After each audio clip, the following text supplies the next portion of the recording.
Hey everyone, in this video I'm going to cover the National Association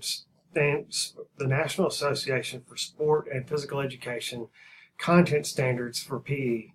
This is in your book, so these are in chapter 1. There's 5 standards. You'll need this information for an assignment that you'll do later in the module.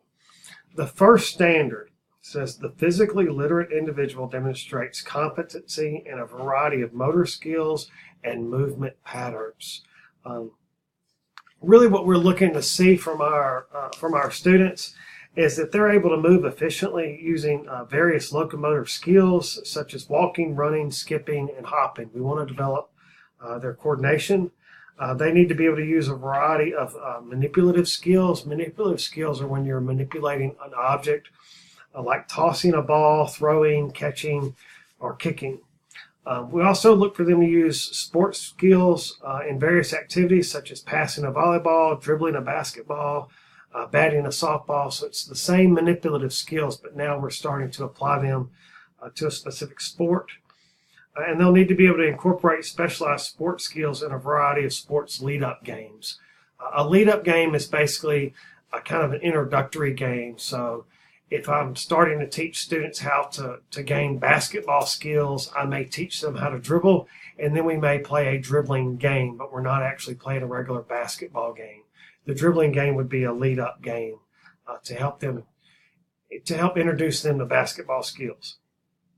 Standard number 2, the physically literate individual applies knowledge of concepts, principles, strategies, and tactics related to movement and performance.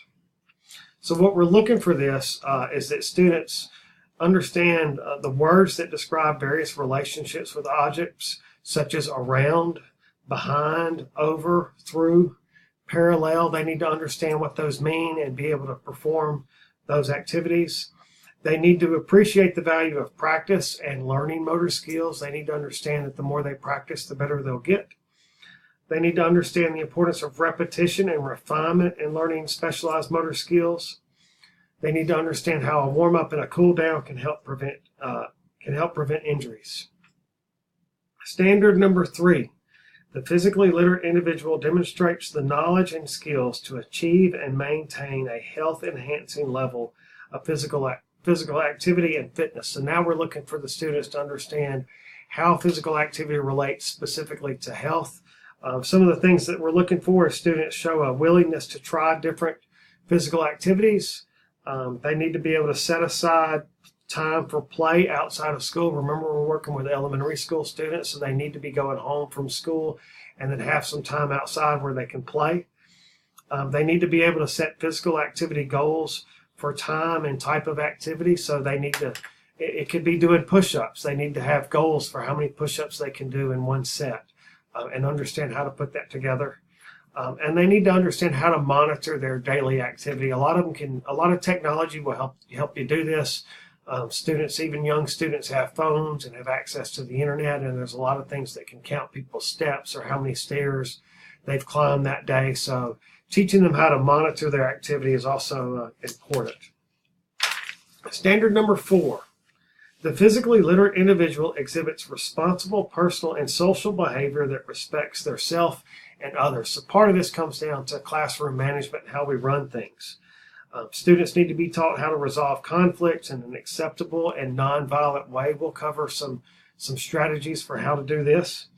They need to learn how to cooperate in a group setting and be willing to take turns and help others. So they need to be able to work together.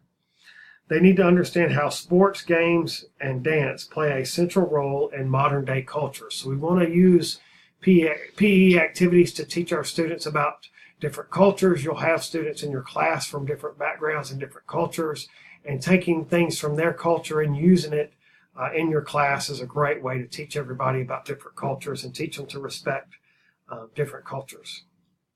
And students need to understand that cooperative skills must be developed before competitive games can be played. So students have to understand that they have to learn how to work together if they're ever going to be successful playing any type of a team sport. They need to understand how to cooperate together. And the last standard is standard 5. The physically literate individual recognizes the value of physical activity for health, enjoyment, challenge, self-expression, and social interaction. Some of the outcomes we're looking for this standard are that students can tell others how physical activity makes them feel good. They need to understand some of those health benefits. They need to understand why activity is good for their health. They need to be able to make meaningful decisions about personal wellness by gathering information, considering the alternatives, and understanding the consequences of those choices. This includes activity and food. And they need to understand how physical activity affects weight management. They can learn the beginning stages of calories and how to count calories and how they burn calories and how activity and eating are associated with each other.